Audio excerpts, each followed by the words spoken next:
come on and stand up. Come on and stand up, little girl. Així comença Sense Límits Aventura, a la ràdio d'Apunt. Ja ha passat una setmana, només uns dies per tornar a parlar d'esport, de muntanya i d'aventura, de tots els esports que tenen a veure amb reptes, amb grans distàncies, amb tot això de posar el cos, a vegades, al límit, en definitiva. El fet d'atrevir-se a fer coses que possiblement no pensaríem. Estem a Sense Límits Aventura. Salutacions de qui vos parla, de Jaime González, saludem també a Rafa Mora. Bona vesprà. Hola Jaime, ja estem així de nou i tornem amb un programa ben complet. Avui tenim reservat un espai per a, jo diria, totes les modalitats esportives. Es nota que ha sigut una setmana amb dies de festa perquè hi ha hagut de tot, el 9 d'octubre, el 12 d'octubre, hauràs aprofitat per fer esport. Bé, millor dit per a treballar, això el 9 d'octubre, que ho sàpigues. I l'altre, per a descansar. La intenció és el més important, sempre. Pues sí, això mateix. Avui, com vos dèiem, no ens deixem cap esport fora. Estem per informar, per traslladar-vos l'actualitat, les novetats, les entrevistes més interessants. Estem a la ràdio d'Apunt, des d'on podeu escoltar i també des de totes les plataformes d'Apunt Mèdia. Teniu l'opció de descarregar-vos el podcast de cada programa. Ja tenim, per cert, a les xarxes el primer, el de la setmana passada, i de seguida que acabem esta emissió en directe, este segon capítol estarà penjat per a totes i tots vosaltres. Comença Sense Límits Aventura.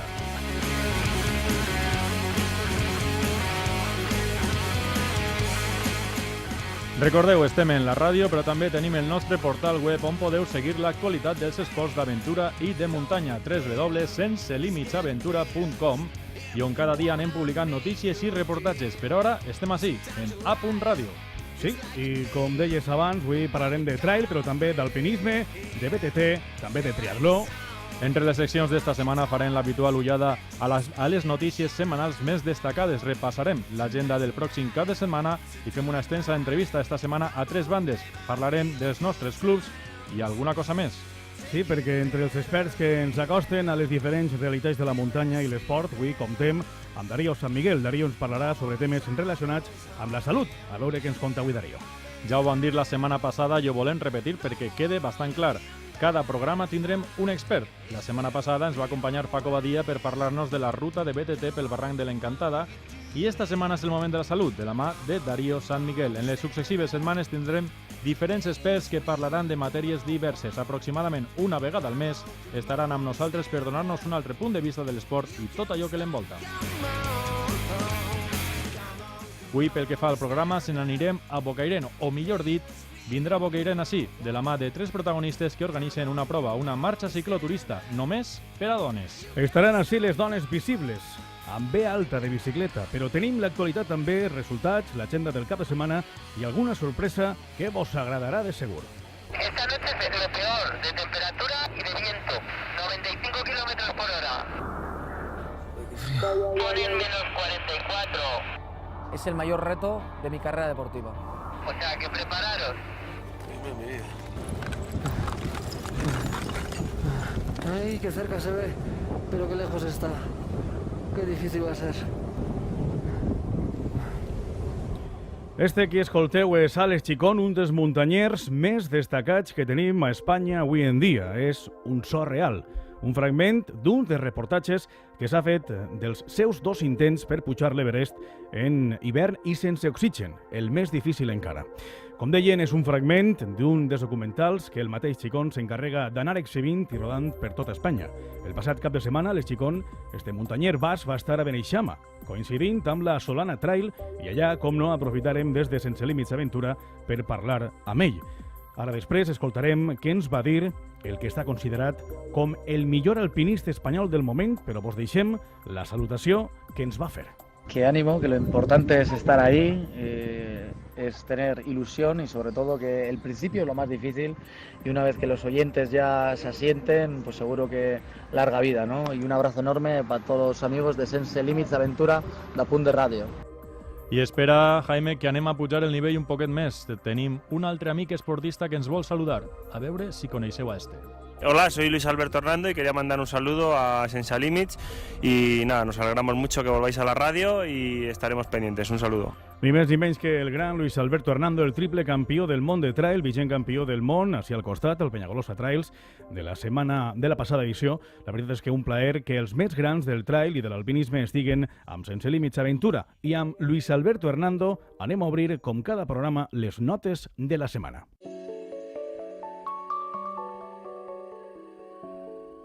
I un home, Luis Alberto Hernando, que el passat 9 d'octubre en la festa de totes les valencianes i tots els valencians estigué present també a la tradicional volta al terme de Gilet, on per cert tu vas estar, Jaime. Així és, tinguérem el plaer de veure la Gilet i de conversar de nou amb una de les figures mundials del trail, Luis Alberto, i va estar per xerrar amb la gent i també es va voler fer fotos amb tots, tot això de manera molt ràpida. És una nota molt positiva per a ell que, la veritat, jo penso que continuem sumant aquest caràcter de Luis Alberto Hernando. Sí, però continuem i no amb tantes bones notes, és a dir, el Duatló Cross de Ben Heber, que s'havia de celebrar el pròxim cap de setmana, s'ha hagut de suspendre. L'organització va enviar un comunicat esta setmana explicant que per falta de participació no es podia dur a terme. Una pena, però hi ha tantes carreres que algunes, com esta de Ben Heber, pateixen les conseqüències. Una llàstima. I per tal de tancar amb les notes, ara en BTT el passat cap de setmana i parlem, recordem, de BTT, bicicleta de tot terreny, es va disputar la Volta a la Marina. Com va quedar, Rafa? Van ser dues etapes. En la primera a Benidorm va guanyar Elena Lloret i Ademoy, i en la segona a Xaló els guanyadors van ser Adriana Ródenas i Sauromoy. Al final, en la general, Ademoy és el campió, mentre que en dones es va imposar Ródenas. Cal dir que Elena Lloret no va participar en la segona carrera.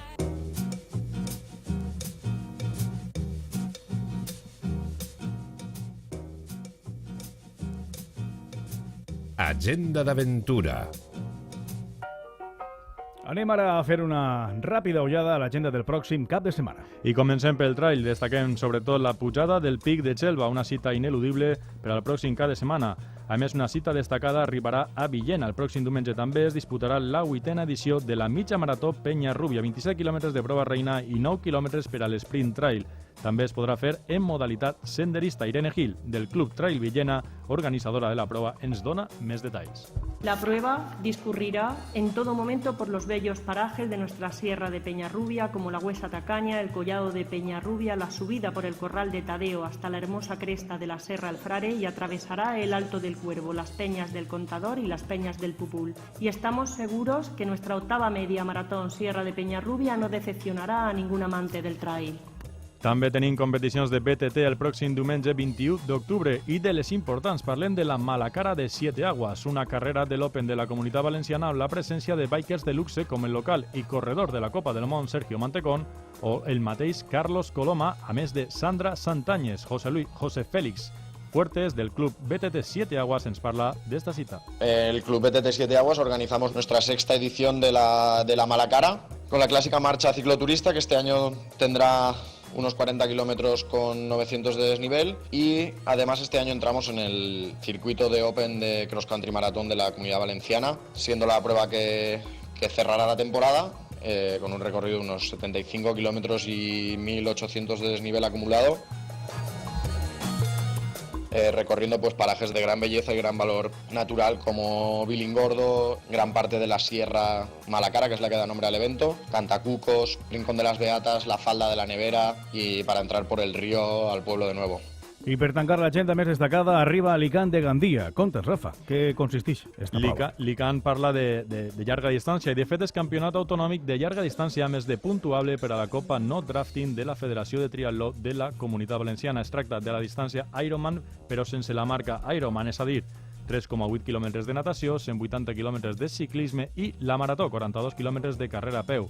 També està l'opció half, la meitat en tot, és a dir, 1,9, 90 i 21 quilòmetres. I ja que estem amb Ironman, obrim ara la nostra secció de notícies de la setmana que ens deixen amb el pòdium del triatleta de Montcada, Emilio Gallo, al Half Ironman de les Illes Canàries. Sense límits aventura. A.media. Parlem d'Emilio Aguayo, que porta un gran any de competicions d'altíssim nivell, entre elles el Mundial i, sobretot, amb la llarga distància. Ara ha estat a Lanzarote per disputar el duatló Ironman 70.3 i va finalitzar en segona posició, lluitant colze a colze per la primera plaça. Yo creía que tenía la carrera en el bolsillo, pero finalmente hubieron muchas petadas porque la gente fue demasiado rápido en bici o porque hacía mucho calor corriendo. El caso es que no corrí con buenísimas sensaciones, pero corrí bien y al final pude quedar segundo detrás de un jovencísimo francés que el tío iba como una moto corriendo y en bici también fue muy fuerte y nos cogió por detrás. O sea que bueno, al final yo creo que hice una buena carrera, tanto nadando en bici como corriendo, muy en mi línea, regular en los 3 deportes y pude hacer segundo. Me hubiese gustado llevarme la victòria, però bueno, no pudo ser. Quasi res. El valencià va quedar segon per darrere del francès Tom Lecombe i tercer va tancar el podi per darrere d'Aguayo, que va acabar el britànic George Downwin. A més, hem de dir que Aguayo té una relació especial amb Lanzarote, perquè cada vegada que puja al podi va ser ja segon en el dueló de la Santa, primer en el Volcano i segon en el 73 Ironman. No debades el valencià es va estar en primavera uns quants dies allà fent una concentració amb altres coneguts del triatló de la comunitat, com per exemple Víctor Benajes. Estaven posant la maquinària en forma per el que quedava de temporada i sembla que els va anar bastant bé. El que ja podem avançar és que Aguayo mira més enllà. Tindrà un nou objectiu per l'any que ve. Sona la paraula Ironman, la distància reina, però millor que ens explique ell mateix. De cara a 2019 quiero probar a hacer mi primer Ironman, seguramente sea en el Ironman de Lanzarote, ya que tengo el sponsor del Club La Santa. Puedo ir a entrenar allí en invierno, a habituallarme un poco al clima, a reconocer circuitos, etcétera.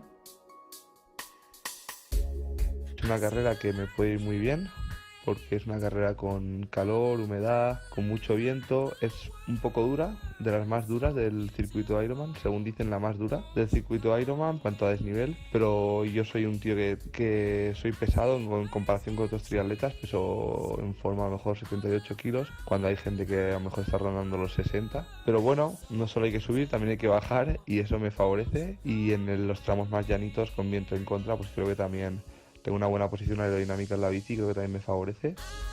Estarem molt pendents el pròxim mes de maig de l'estrena d'Aguayo a la llarga distància. Continuem parlant de llarga distància, però ara al món del trail.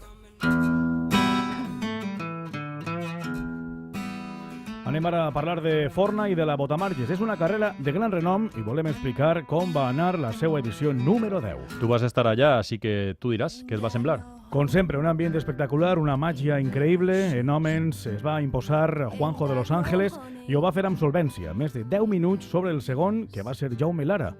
Compte que Lara va arribar a meta a l'esprint per ser segon, perquè tercer va acabar Chimo Pellicer, a només 7 segons.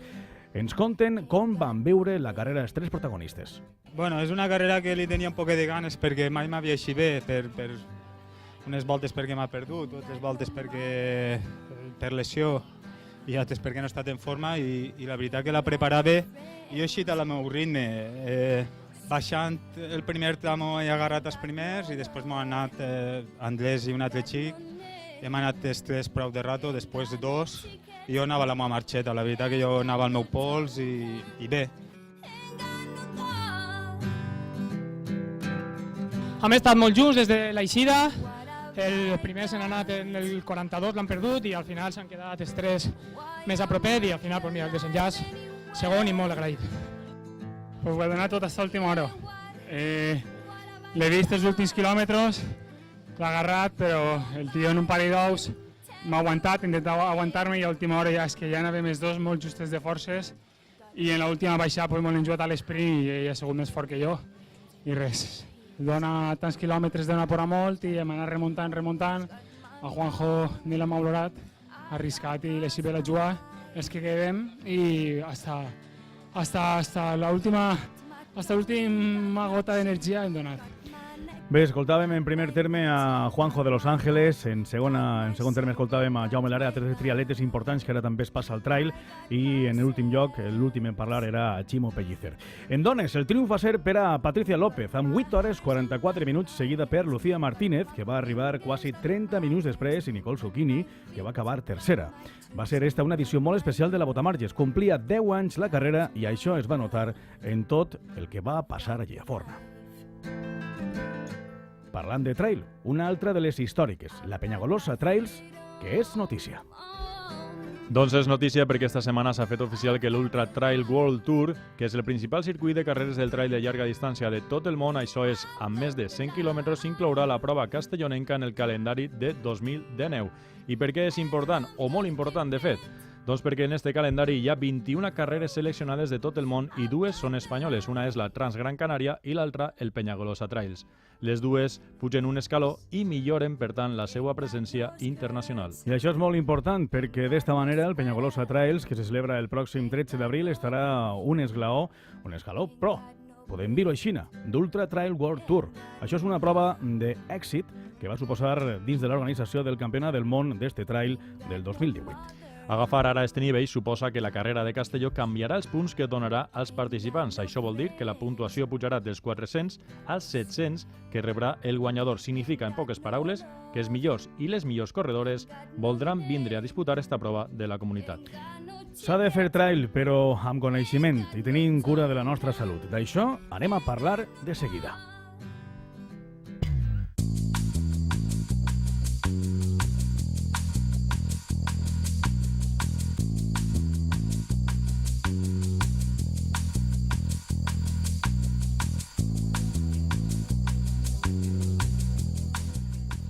Darío San Miguel és corredor de llarga distància i no ho fa gens malament. Atresora alguns que altres podis importants, ja que dir-ho així. A més, és metge cardiòleg i des de no fa molt de temps està al capdavant de la unitat de salut deportiva a l'Hospital 9 d'Octubre de Vitas Nissa. Darío San Miguel, bona vespre, com estàs? Bona vespre, què tal?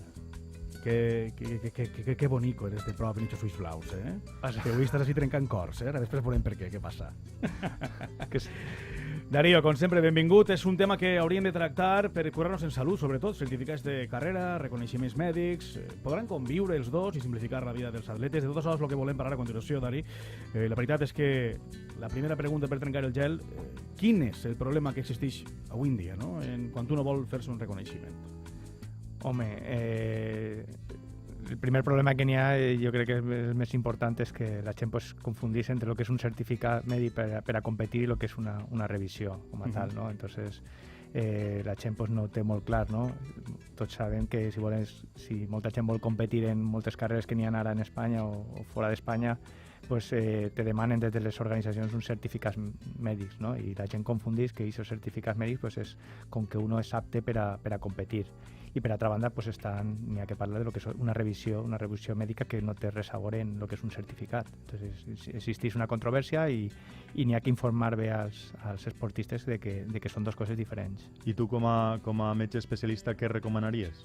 Home, per supost que una revisió. Un certificat és simplement dir que una persona és apta o està bé, però no se sap en base a què.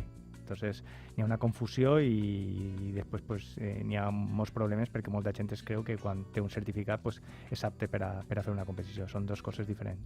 La revisió en si en què consisteix, Dari? Pues revisió consisteix en lo primer, pues, se fan per metges i se fan en centres especialitats i el que fem és, igual que els cotxes quan passen la ITV, revisem moltes coses dels corredors, de la salut dels corredors i que són molt importants per a descartar pues, potencials causes de mort sobtada, que és la finalitat del reconeixement. És a dir, que tu tingues una malaltia que podia causar-te pues, en una competició o fent esport una mort sobtada, que és el terme que nosaltres utilitzem per a aquestes morts que se donen en les curses.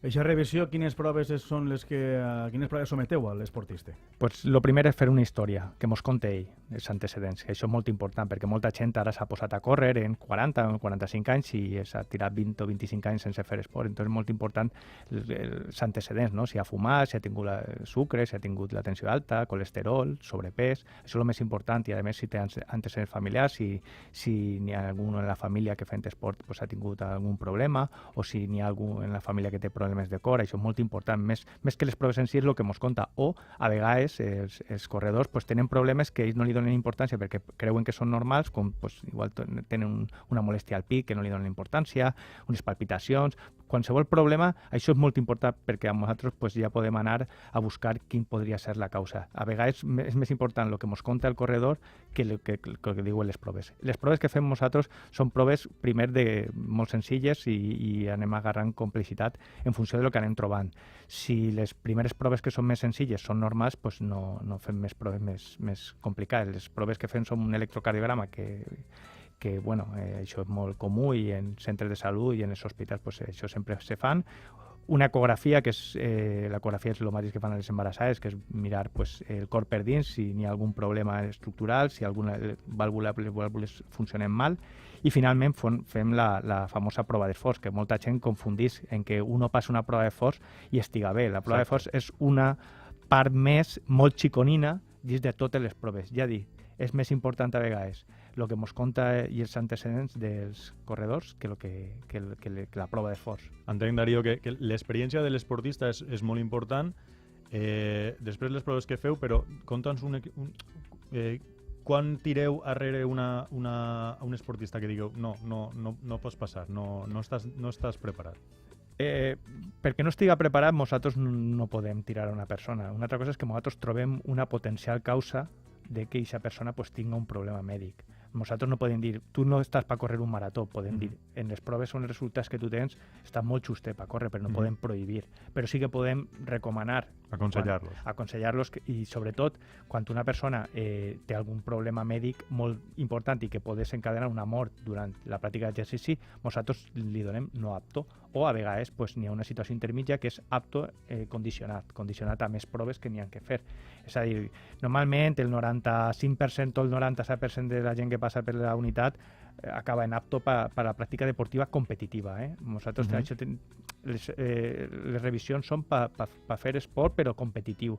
Fer exercici és una altra cosa, o activitat física. Deport competitiu és posar al límit les teues condicions físiques i això n'hi ha que deixar-ho molt clar. Molta gent que nosaltres tombem o que diguem, tu no pots passar o no pots fer proves competitives, mai li hem dit que no puga fer exercici, però ja serà un altre exercici. Exercici controlat, més suau, en menor intensitat. Això n'hi ha que dir-lo molt clar. L'exercici és la ferramenta terapèutica més potent que n'hi ha ara, més que els medicaments, i ninguna persona, salvo situacions molt extremes o ja fases finals d'enfermetats o malalties, no poden deixar fer exercici. Ara bé, nosaltres el reconeixement que fem és per als deportistes per veure si poden competir o no. Bueno, que quede clar. Primer un historial, després l'electrocardiograma, també l'ecografia i després passaríem ja a lo que és la prova d'esforç. Però Darío, dins de tot això, a nivell de salut, però i la salut i les organitzacions, vull dir, de quina manera podem unir les dos parts? Perquè hauríem de mirar al futur. El present és tenim un problema, certificar metge o no, però de quina manera podem anar més allà i la vida que tens tu com a expert, i inclús podem anomenar algunes de les carreres que ja estan fent, com per exemple el Cudiabeo, de quina manera podem millorar també el que és el trànsit, el que és la seguretat de salut i a nivell de corredor, metge i organització. Què és el que hauríem fer? Home, el primer és conscienciar, no? No podem prohibir ni obligar, això sempre és el camí que no condueix a res. Això és el primer. Els corredors, pues, n'hi ha que, pues, o a gent que competís, pues, n'hi ha que dir-li que és molt important que un es revise i que faci les revisions i que si té qualsevol problema, pues, que consulten el metge. El que fan les organitzacions és un tema més de llevar-se responsabilitat. És a dir, jo no vull tindre ningú problema en la meva competició, però jo me vull també llevar responsabilitat. Tampoc te la lleva, que tu tingues un certificat i que te donen un apte, tu pots tindre problemes problemes. Tu pots tindre un problema en l'ambulància, pots tindre en l'assistència i que tu sí que tens responsabilitat. Moltes vegades diu, jo he demanat un certificat mèdic per competir en la meva carrera i en això jo ja no tinc responsabilitat. Ojo, sí que la tens. I això no serveix per res. Què passa? Que cada carrera està fent ara o demana un certificat. I això és una problemàtica perquè un competidor que farà 7 o 8 carreres a l'any són 7 o 8 certificats que té que complir, té que anar al metge, el metge ja està cansat perquè ja no diu això no és meu, jo perquè tinc que firmar això, és molt problemàtic. Entonces... estem arribant a la incògnita enorme, no?, de com conviure tots. Claro. La solució que tu dones és d'una targeta molt senzilla, com pugui ser qualsevol, ¿vale? Claro. De plàstic, de PVC. Claro, nosaltres com fem, pues, com comentàvem antes, no ho hem dit així, però diem fora que quan tu fas el carnet de conduir, pues, tens que passar també unes proves mèdiques, pues, si tu vols tindre una llicència o una targeta federativa, i que això estiga vinculat en que tu pues, estàs apte per a la competició i no omplir 20, 10, 12 els papers que facin falta. El més important és que tu en una sola revisió tu ja pugues dir que aquesta persona és apta. Nosaltres sí que és veritat que es comenta que nosaltres vam ser pioneros així en la Comunitat Valenciana i sobretot en Espanya i en el món, perquè no s'havien fet, que era que qualsevol participant que volia participar tenia que passar una revisió específica. I nosaltres no li diem al metge que diguera si és apte o no. Nosaltres li fem que omplira uns qüestionaris i que ens afegirà un electrocardiograma. I nosaltres revisàvem uno per uno i n'hi havia alguns que, per l'edat, per els antecedents, per el que veiem en l'electrocardiograma, li diem és recomanable que tu te facis una prova de forç o una ecografia. I era recomanable, no prohibien. I entonces molta gent pues, va accedir i tota la gent passa per aquest reconeixement i trobaren que dels 200 i pico participants trobarem uno que no podia competir perquè era una potencial causa i aquesta persona estava entrenant i aquesta persona es trobava bé, però aquesta tenia una potencial causa de mort sobtada i pues, li digueren que està prohibit que competiera, però no en la nostra, en qualsevol. I 2 persones més que estaven en un apte condicionat, que és a dir, que tenien problemes cardíacs que ells desconeixien perquè mai s'havien fet proves i que continuen revisant-los. És a dir, que mira si és la importància de 200 i pico corredors, uno que no pueda competir i 2 que tinguen problemes i que faça falta que se revise, pues això és molt important. Simplement, Darío, una no sé si última pregunta, no sé si Jaime vol preguntar alguna cosa més, però jo voldria... clar, estem parlant de fer moltes proves, de quants diners estem parlant? Bueno, estem parlant de molts pocs diners. I mira que la salut no té diners, no? No te pots gastar. No val diners. Tampoc te pots estalviar diners en la salut. Anem a veure. Un reconeixement que nosaltres fem molt exhaustiu estarà en torn... No arriba ni als 200 euros. I després, nosaltres, quan tu passes aquest reconeixement, tots els anys no tens que fer-te una ecografia. És a dir, nosaltres el que fem cada any és actualitzar les proves, però l'ecografia ja no la repetim i l'historial tampoc. Sols fem una prova de fort perquè ja hem fet un reconeixement. Això va en una base de datos, nosaltres entreguem en un PDF, en un USB totes les proves i tots els resultats per si van a alguna cursa i poder descarregar-ho, i nosaltres també, a més, omplim tots els certificats durant un any per no fer anar a 3 metges i nosaltres simplifiquem tot, que això és diners també que tu t'estalvies. Però estem parlant de 200 euros. Si una vegada això tu ho passes, a l'any pues, serien 90 euros que és el que costa una prova de força. És a dir, 90 euros, pues, te puc dir que unes sabates, bueno, o un rellotge, més d'unes sabatilles. Bueno, i inscripció de moltes curses que són molt més diners. I això és actualitzar-ho. Nosaltres tenim una base de dades de tots els corredors, de tots els problemes que tenen, i cada any pues, venen a actualitzar-se, i cada vegada que venen a actualitzar-se pues, ja no se gasten els 200 euros, se gasten 95 euros, que crec que és la prova. Que són uns diners ben invertits. Claro. Darío, per anar tancant, fer esport de manera saludable i segura, veritat? Claro, i disfrutar també, en seguretat. Escolta, te tindrem en les pròximes setmanes. Ja anem parlant de quin serà el temari que anem a portar, però com sempre, agrair-te la presència que estigués en nosaltres, sabem que eres un home molt ocupat, per tant, moltes gràcies, Darío. Moltes gràcies a vostè. Gràcies. Bueno, i també vosaltres, què penseu, l'audiència? Esteu ahí? Sou partidaris de certificats mèdics en les carreres, de fer-se les proves d'esforç? Quina és la vostra opinió i la vostra experiència? Es podeu contar tot allò que vulgueu. I, a més, podeu deixar-ho, d'alguna manera, en un àudio de WhatsApp enviant una nota al 677 77 73 19 i també, com no, els repassarem la pròxima setmana. Tu també eres de Sense Límits Aventura. Si vols participar al programa, pots enviar-nos un àudio de WhatsApp al 677 77 73 19 o enviar un correu a senselímits@apuntmedia.es.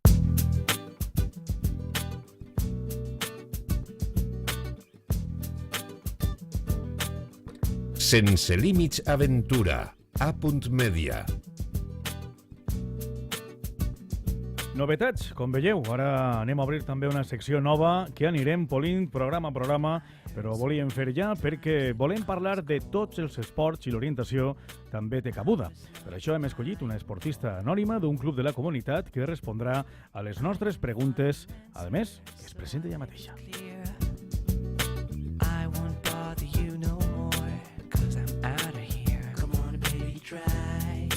Come on, baby. Hola, soy Leo Pous, del Club València O. Faig orientació deportiva i em vaig a sometre al test de Sense Límit. Ah, molt bé. Ella és Leo. A veure, Leo Pous, respon al test de Sense Límits Aventura. Jo practico orientació des de fa poquet, des d'uns 3-4 anys. Soc novata, sí. I realment vaig començar per una casualitat, perquè l'orientació no és un esport molt conegut. Però ara mateix la veritat és que estic molt enganxat i el recomano a tot el món. Per a mi l'aventura és una forma de viure, és una filosofia de fer les coses, és gaudir del que fas, és fer coses noves, fer coses diferents, viatjar a llocs nous, és conèixer gent, tot això és l'aventura de viure. A la motxilla de l'orientador no pot faltar ni una brúixola, ni una pinça electrònica, ni un mapa. Són les tres coses fonamentals per a fer orientació. La brúixola és per a orientar el mapa. El mapa te diu el teu recorregut i què has de trobar. I la pinça electrònica justifica que has estat en el lloc que toca. El que més m'agrada de l'orientació és que n'hi ha que pensar molt, és molt tècnic i a la vegada tens que estar en forma. És una combinació de tot. M'agrada que és molt divertit, m'agrada que es fa a la muntanya, m'agrada també que viatges i veus coses noves. M'agradaria compartir l'aventura d'una cursa d'orientació amb qui aquí? Ah, ho tinc clar, amb l'equip de Sense Límits, i així comprovaríeu que és cert tot el que vos estic dient. Accepteu? La meva major aventura en orientació ha sigut, sense dubte, anar als Campionats d'Espanya. És veure l'ambient, parlar amb la gent, amb els millors orientadors, veure l'organització, és que és impressionant. El meu repte pendent en orientació és anar a competicions internacionals, és anar a països com Sèrbia, Croàcia, a veure què n'hi ha per allà. I el pitjor moment en estos anys per orientació va ser quan al Campionat d'Espanya per relleus em van descalificar per botar-me una balisa i per tant també descalificaren al meu equip. El millor moment en estos anys per orientació és complicat dir-ho a soles uno. N'he tingut molts, però me'n recorde, per exemple, d'una carrera a Urbasa, Navarra. 40 minuts perduda en el bosc. Sí, 40. Però és que em donava el mateix. És que era tan bonico tot, tan impressionant. És que pareixia tret d'un conte. Molt xulo. Leo, jo accepte ja, directament d'orientació. Ens ha reptat? Sí, no, jo m'apunte ja. Bueno, doncs farem. Moltíssimes gràcies, Leo Pous, del Club València O. Anirem coneixent altres esportistes d'aventura de la Comunitat Valenciana que passaran pel nostre test, ja siguin anònims o coneguts. Com conegut és el nostre següent protagonista. Esta noche es lo peor de temperatura y de viento. 95 kilómetros por hora. Uy, qué frío. Ponen menos 44. Es el mayor reto de mi carrera deportiva. O sea que prepararos. Mi vida. Ay, qué cerca se ve, pero qué lejos está. Qué difícil va a ser. Com us diem ja abans, esta és la veu d'Àlex Chicón, el muntanyer basc de 36 anys, que passa per ser, a dia d'avui, l'alpinista més reconegut a tota Espanya. Sí, i no tant per haver fet reptes com els 14-8.000, que encara li falten 4, sinó per tractar de fer muntanya d'una manera molt específica. Durant els últims anys ha intentat pujar l'Everest en les seues condicions més dures a l'hivern i sense oxigen, arribant a temperatures de vora 50 graus per davall de zero. No ho ha pogut aconseguir encara, però esperem que sí en un futur. S'hi va fer uns anys l'altre 8.000 en hivern, va ser el Nanga Parbat, però ara, mentre es prepara per a tornar a intentar-ho, aprofita per anar fent xerrades explicant les seues vivències. El passat cap de setmana va estar a la localitat de Beneixama, a l'Alt Vinalopó, coincidint amb l'edició de la Solana Trail, i aprofitaren des de Sense Límits Aventura per parlar amb ell. Hi havia moltes coses que preguntar-li al millor alpinista actual a Espanya, almenys el que defensa una forma molt concreta de fer muntanya. Evidentment, la primera cosa que volien saber era si després d'intentar-ho al 2017 i al 2018 tornarà a intentar fer l'Everest en hivern. Me gustaría volver a intentarlo. Lo que pasa es que en el Everest sí que he intentado el K2 en 3 ocasiones. En el Sisapagma hemos escalado en 2 ocasiones hasta la cima principal. Hemos estado en 5 ocasiones con Alfilo, nosotros y demás. Pero nunca he estado en una montaña en 3 años consecutivos. Me parece excesivo el estar en una misma montaña así 3 años consecutivos, ¿no? Porque puede que te obsesiones, porque es difícil el controlar ahí arriba, a los 8.000 metros, una toma de decisión te lleva a que quizás no hay un mañana, ¿no? Una toma de decisión es la que te lleva a que tu vida se apague, ¿no? Me da un poquito de miedo enfrentarme a eso y creo que es mejor optar por tomar un año en otra montaña, cambiando un poquito de aires para ir un poquito renovado, ¿no? Porque de un primer intento al Everest a un segundo año hemos mejorado, hemos estructurado mucho mejor los trabajos. De un primer año equipar la montaña hasta el campo 4 en 20 días, este año pasado lo hemos hecho en 10 días, con menos gente, entonces se ha reducido muchísimo, hemos sido mucho más eficaces, más eficientes y resulta que el resultado ha sido incluso un poquito inferior. Entonces hay que darle una vuelta de tuerca a eso, hay que dejar que las cosas pasen, ver un poquito en qué hemos fallado, ¿no? Y esto es así, ¿no? No te das cuenta en el momento, ¿no? Sobre todo cuando estás haciendo cosas que nadie las ha hecho, ¿no? Es fácil verlo, ¿no? O desde fuera muchas veces se ve fácil, ¿no? Pero hay que estar ahí para darse cuenta uno. Ja veieu que també els grans alpinistes, els més valents, els més arriscats, també tenen por i també parlen amb molt de respecte. Hi ha qui diu que és precisament eixe respecte i eixa por controlada la que els fa ser millors muntanyers. A l'espera de si torna o no a l'Everest a l'hivern, que diuen que igual este hivern on va és al K2, i mentre el que va fent Àlex Chicón són xerrades per tota Espanya, com la que va fer l'altre dia a Benissama amb un èxit absolut, on expressa el seu concepte de fer muntanya. En las conferencias siempre tratas de transmitir lo que tú haces, ¿no? Desde unos valores que quizás, bueno, pues quedan en segundo plano, ¿no? Con el día a día que vivimos en esta sociedad tan acelerada, ¿no? Que hay una pérdida de valores, parece que esto es un sin vivir, ¿no? Que estamos siempre corriendo, no llegamos a ningún lado y parece que tenemos que monetizar todo de cierta manera, ¿no? Y tratas quizás de demostrar a la gente que es posible una vida alternativa, ¿no? Es más o menos lo que tratamos de hacer. Para mí la aventura, al final la aventura es el día a día, ¿no? El salir de casa para mí, un día normal, trato de que sea una aventura, ¿no? Y si no tenemos ningún lío, da igual, que ya hacemos ahí lo que sea para buscarnoslo, ¿no? Trato de que cada día sea diferente, trato de rodearme de buena gente, trato de quedarme con los aspectos positivos de las personas, ¿no? Yo creo que todas las personas que tenemos al lado, trato de absorber toda esa energía positiva, canalizar todo ello y dejando a un lado los aspectos más negativos, ¿no? Y siendo consciente de lo afortunado que somos.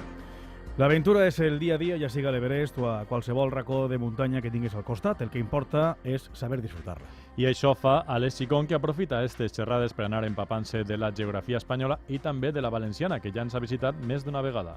Estás muchas veces por aquí haciendo conferencias y te se quiere mucho aquí en Valencia, ¿verdad? Sí, en Alicante también. Sí, yo destacaría que en Alicante más y en Valencia he estado en 2 ocasiones, pero en Alicante más. La semana pasada también estuve por aquí y tengo pues muy buenos recuerdos sobre todo de aquí, ¿no? Destacaría tras la gente de Zaragoza, que me he congelado en varias ocasiones, he estado muchas veces, no sé muchas veces, pero me he tirado meses ingresado ahí en la MAT. Pues se han portado muy bien, pues tengo especial cariño a la gente de Zaragoza, destacaría que en Alicante hay muy buena gente y me siento muy querido aquí, la verdad. A partir de hoy en Benissama y en la Solana Trail, ya sabes que van a tener aquí las puertas abiertas para siempre. Según he llegado aquí, el ambiente que hay hoy en Benissama, no sé, la gente, cómo está volcado todo el pueblo, la asistencia que ha sido masiva aquí a la conferencia, viendo el carácter organizativo de este fin de semana. Al final es una carrera, vale, es un domingo, pero al final es todo el fin de semana, ¿no? Lo que quiere decir esto para el pueblo, para la gente, para toda la gente de alrededor, un evento deportivo, ¿no? Dejando al lado el fútbol, ¿no? Que parece que en España solo hay fútbol, y haciendo eventos de montaña es a lo que nos dedicamos, y sobre todo destacar eso, ¿no? Que estando aquí ya he llegado y digo, el año que viene tenemos que volver aquí, hay que cortar con el hacha, hay que hacer esto, lo otro, ¿no? O sea, claro. Bueno, es la primera vez que estamos aquí y no será la última. Eixa veu que escoltàveu parlant amb Àlex Chicón era el nostre convidat del passat cap de setmana, Miguel Mataix, que ens ha fet de reporter per a esta entrevista. muchas gracias por estar aquí en Benixama. Muchas gracias. Hemos pasado una tarde ahí encantadora Muchas- con el gazpacho que nos ha hecho nuestro amigo Guillermo. Joder, Bueno, ya todavía nos queda la noche. Y todavía nos queda la noche, que promete. Bueno, por haber, muchas gracias. Nuestros amigos de Apunt Radio y Sense Límit Aventura estarán súper contentos de su mensaje. Muchas gracias. I que tindrà, sense dubte, moltes coses que contar, perquè sembla que va congeniar bastant amb Àlex. Coses que, bueno, contar, que també tenen que veure amb les nostres següents protagonistes. De ben propet són elles. 3 dones als estudis d'Apunt Ràdio a Burjassot.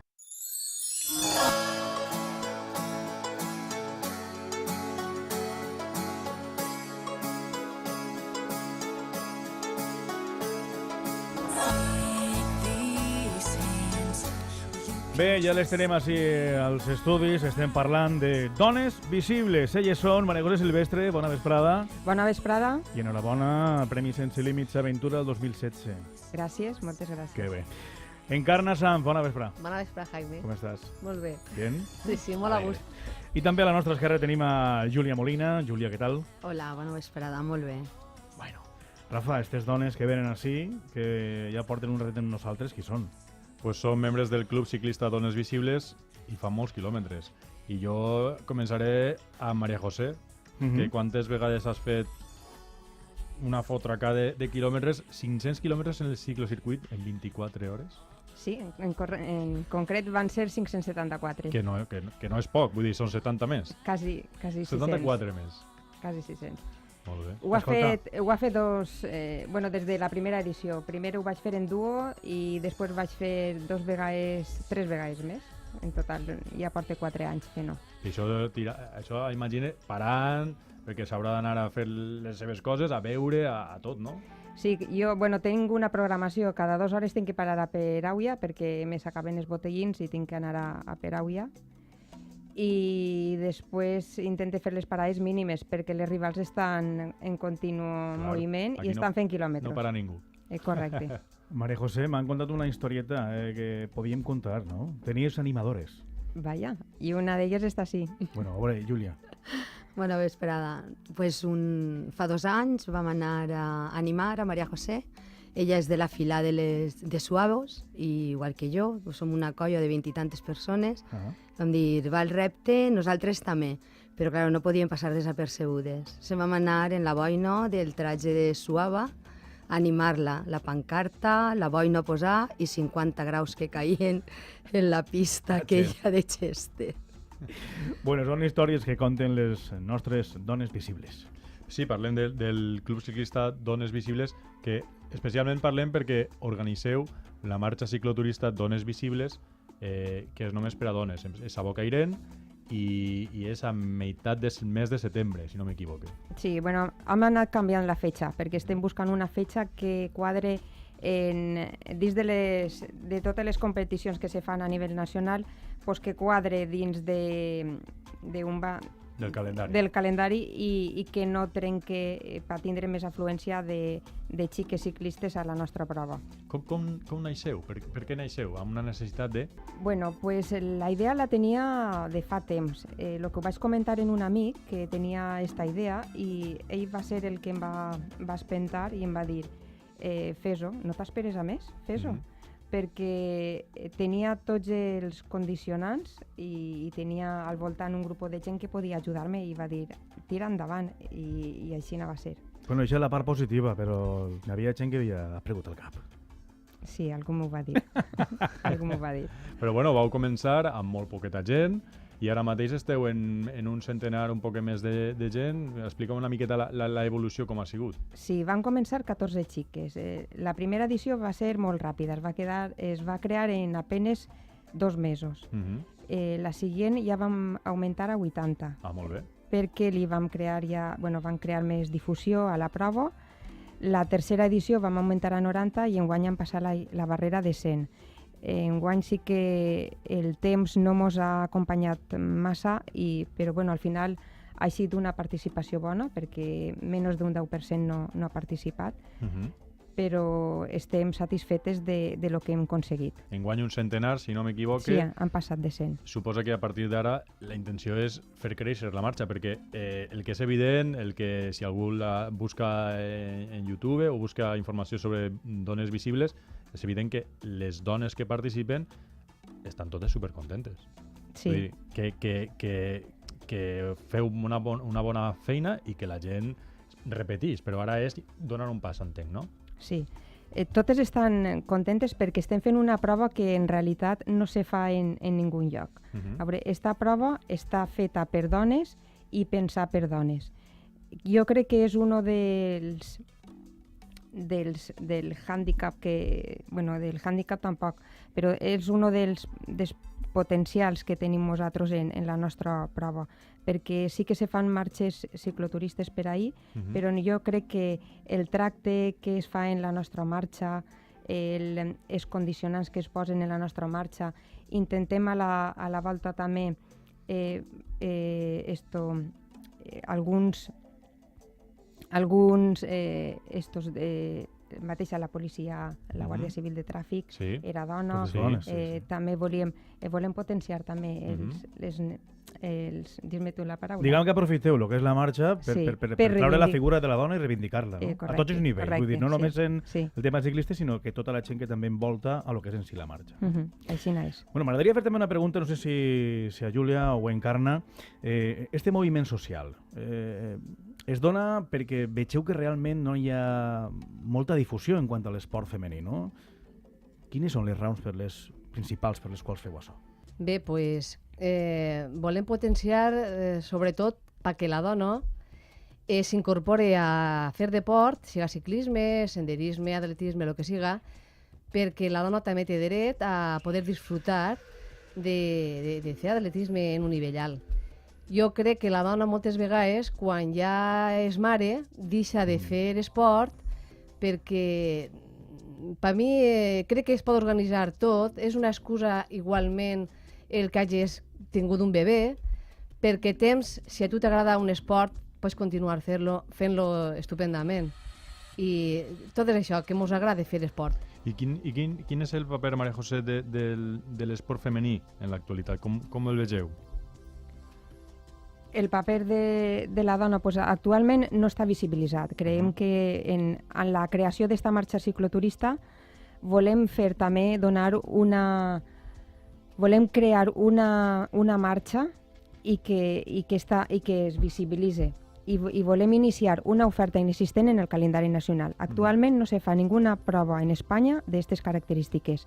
Se'n fa alguna, és veritat, però no té ni la dificultat nostra, de la nostra marxa, ni el recorregut, perquè passar la barrera de 100 actualment no n'hi ha ninguna. I entenc que és una marxa per a dones, però no és discriminatòria als homes, no? No discriminem en absolut. El mateix dia que celebrem la marxa de dones visibles, hi ha una altra marxa per a homes, inclús en els mateixos quilometratges, el mateix recorregut, més o menys, però enguany pense que va ser al revés, si no recorde mal, la van fer al revés que les dones. El que volem no és ser exclusivament de dones i ser soles per a dones, al revés, volem que estiguem tots incluïts. I també vam incluir fins als xiquets. Tenim un mini prix que entretenim els xiquets mentre les mares i els pares estan fent la volta. Pues tenim uns monitors juvenils que tenim i entretenim també els xiquets mentrestant. La marxa es fa, perquè quede clar, es fa des de Bocairent i si no m'equivoco des de la plaça de Bous. Sí. Espectacular, em sembla, no? Una imatge espectacular. Arriba també allí. No, arribava a la plaça de l'Ajuntament. Arriba a la plaça de l'Ajuntament, exacte, sí. Ara recordava les imatges. Són una voltant de 100-120 quilòmetres. No arribem. Són 105 quilòmetres i 1.700 de desnivell. Que no està mal. Sí que, no, clar, això evidentment no és una prova per batejar-te qualsevol dona que vulgui. Com a ciclista no. És una prova exigent. Nosaltres posem, quan s'inscriveix la gent, posem uns entrenaments perquè la gent pugui fer-lo. De totes maneres, al final de la marxa posem un autobús per la dona que no pugui pujar a eixa que no puga pujar esports, pues entonces que puge en l'autobús, descanse una miqueta i en el pròxim avituallament, que creem 3 avituallaments, pues puga després reincorporar-se a la marxa. Molt bé.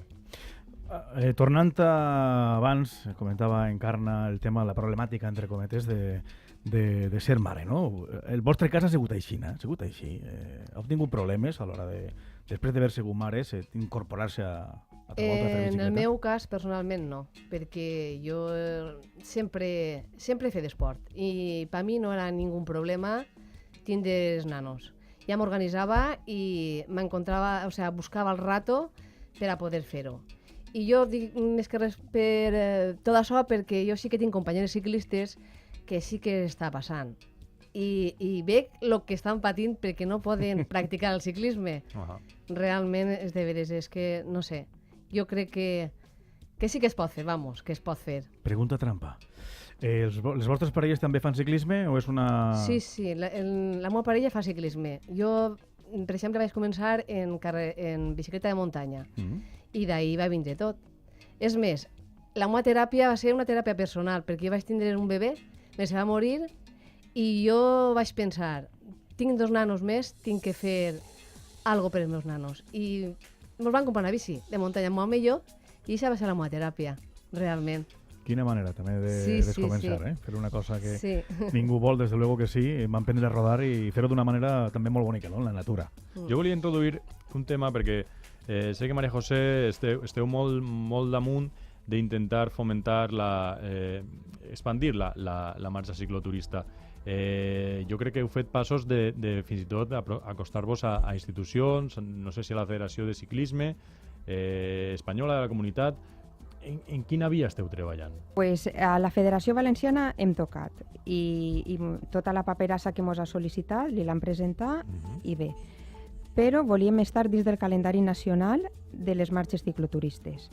La Federació Valenciana ens va dir que teníem que pagar una tassa, la vam pagar, conforme ens va dir, i hasta ahí.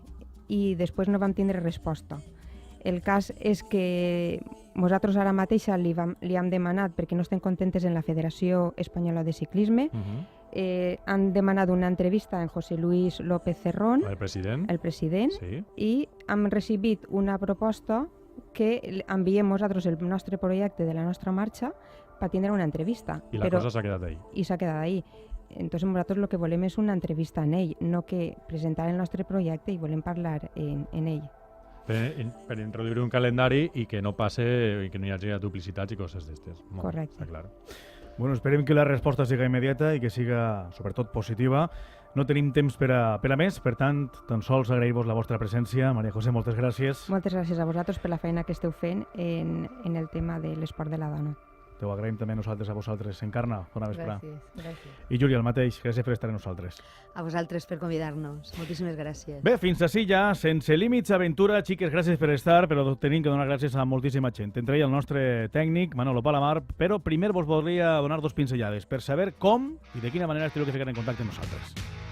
Ens podeu deixar la vostra opinió en un àudio de WhatsApp, recordeu-lo enviant una nota de veu al 677 77 73 19. Ahí podeu deixar la vostra opinió sobre els certificats mèdics que hem parlat amb Darío San Miguel, el nostre expert d'avui. També tenim altres opcions, com per exemple buscar-nos al podcast de Apunt Media. I també la web de senselímitsaventura.com. Com sempre, fins la setmana que ve, muntanya i aventura. Gràcies, adeu. Adeu.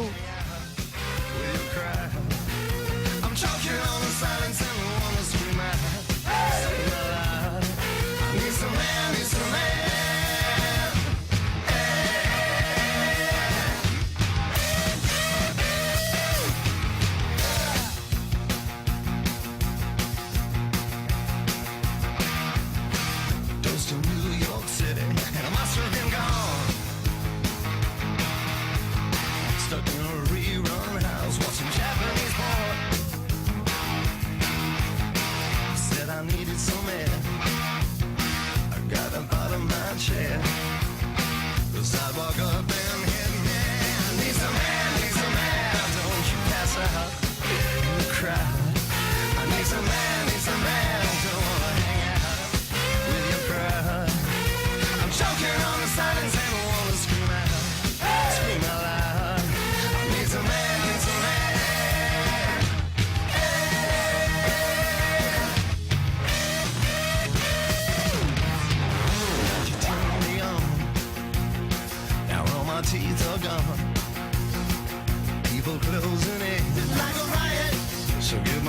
the spin. Come on and try it. Help you woke me from a nightmare. Somebody out there really likes me. Stitches in my head. The revolution is